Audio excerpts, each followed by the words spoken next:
दोस्तों, no answer on protection and conservation of biological diversity can be complete without referring to biological diversity act 2002।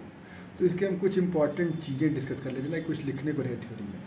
तो दोस्तों, this act was legislated by the parliament in line with the obligations India signed the and ratified the Convention on Biological Diversity. His CBD was entered into was proposed at the Rio Summit, that is Earth Summit 1992. और उसके बाद since India was a signatory and also ratified to it, it's a party to it, तो हमने ये हमारे parliament में legislate किया। तो दोस्तों, इसके 3 मेजर एम्स हैं which are in line with the aims of CBD, convention on biological diversities.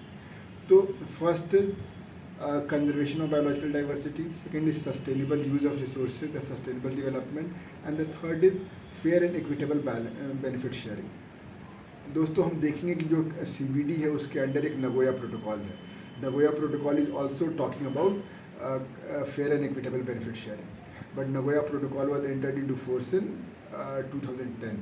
तो जो अब गाइडलाइन जो आई इसकी biological diversity guideline 2014, they are in line with Nagoya protocol also. अब दोस्तों, थोड़ा बहुत प्रोविज़न देख लेते हैं। तो ये जो एक्ट है, it constitutes 3 tiered structure. National biodiversity authority chaired by prime minister at the centre, उसके बाद state biological board, and then we have biological management committees at the level of gram sabha. और इसकी सबसे बड़ी बात ये होती है, the act through its section like 3, 4 and 6, it mandates कि अगर कुछ specially certain persons, specially foreigners जो हैं, when they are taking any material, any biological material which is derived from traditional knowledge outside India, yeah, they are making a commercial use of it, prior permission from NBA is required. On the other hand, it's silent about जो certain person के अलावा जो person blood citizen, Indian resident, Indian citizen, तो इसके लिए Divya pharmacy case में कहा गया है कि दैट इज़ ऑल्सो इम्प्लिसिट। और लेकिन इनको प्रायर इंटीमेशन देना होता है स्टेट बायोलॉजिकल बोर्ड को बस। तो दोस्तों, फंक्शन में देख लेंगे तो नेशनल बायोडाइवर्सिटी अथॉरिटी जो है, इट्स फॉर द अगेन जो तीनों फंक्शन, जो तीनों ब्रॉड ऑब्जेक्टिव हैं उसके वो फुलफिल करना नेशनल बायोडाइवर्सिटी अथॉरिटी का काम है। और it will frame regulation in this regard. State biological board का काम है कि रेगुलेट करेगा to the use of biological resources, advice करेगा स्टेट गवर्नमेंट को on the conservation of wildlife और मैनेजमेंट ऑफ वाइल्ड लाइफ। और biodiversity management committee will maintain a record of the biological diversity present in that gram sabha या present in that panchayat jurisdiction.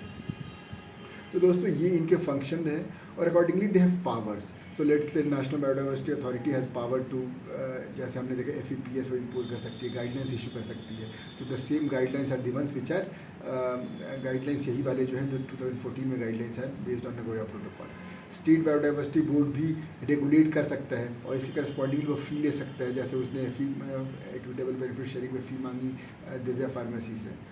तो दोस्तों, ये brief में रहा biodiversity act के बारे में। और हर बायोडाइवर्सिटी एक्ट के आंसर में कन्वेंशन ऑन बायोडाइवर्सिटी आनी जरूरी है, because it was enacted based on India being a party to CBD। तो दोस्तों, आई होप आपको समझ में आया होगा। मिलते हैं एक नए वीडियो में और उसमें लेट्स हम फॉरेस्ट राइट्स एक्ट डिस्कस करेंगे। चलिए, बाय बाय।